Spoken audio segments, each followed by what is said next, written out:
Welcome to week 20 session review of my Waterdeep Dragon Heist. So Warwick sent an owl to the Harpers to try and find them a dwarf. The last key of the 3 items that was told to them that they needed to open up the vault, as they already had a pair of bugbear ears and a bronze dragon scale.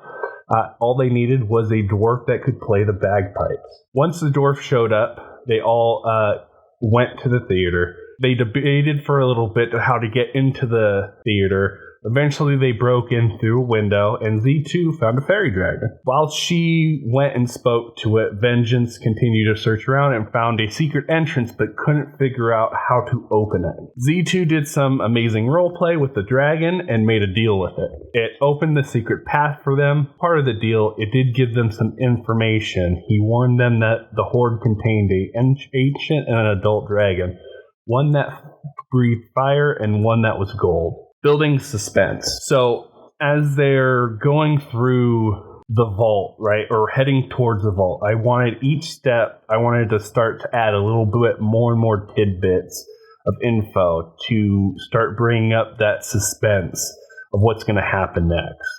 And it was a good thing to do this, as it starts giving the players info of what they're walking into, as well as showing them the dangers, what's coming up. They went down and stood in front of the 2 large doors with runes on them. They needed the keys to open them. They gave the ears and the bronze scales, and then they started singing Your Beardy Face with the dwarf.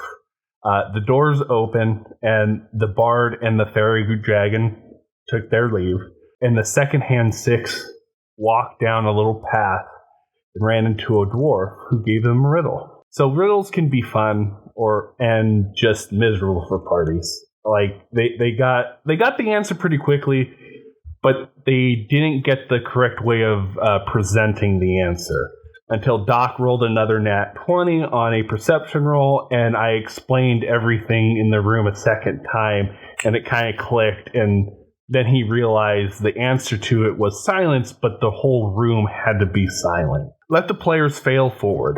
Now, I did have a way that they could have found their way out without figuring out the riddle if it became too hard or too difficult. But if they did that, they would lose time, they would lose health, and they would lose resources for the rest of the dungeon.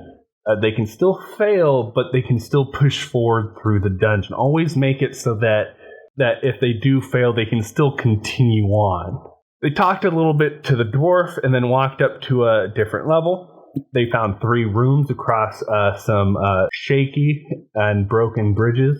The first room was only a statue with a trap floor that Vengeance found, and it had a dwarf god of tricks in it. As he walked to the second, he was actually attacked by a black pudding on his way to the second room, and party did enough damage to the black pudding to make it run away. Second room had some rusty armors and a helmet and a runic inscription. It read, "A secret never before told will be part name here." I can't remember even how to really do Marthron's. It's a dwarven gods of secret. Will never part Dumarthon's lips on it. And so really nothing of note there. He then headed to the third room where he found dust-covered items of drawers, smithing tools, as well as an anvil in the back that was mentioned by the dwarf in the riddle room about how Vengeance should take what belonged to his people. They then found a secret spiral staircase that led them into the vault that actually held all the gold. They walked in and heard a dragon speaking to them, but could not see him. They tried speaking to it and negotiating to it, but it wouldn't have anything to do with them other than you leave or you die if you touch my stuff. They tried to talk to the dwarf, but after talking to him for a little bit, asking him for help, he just simply said no. He was not there to kill the red dragon. They eventually decided to fight the red dragon, and here comes a list of bads on my part. Playing home homebrew characters. The characters' powers are so out of whack that building encounters are almost impossible. I had 6 level 5 characters, and because of the power of their classes, they took out a CR-17 dragon.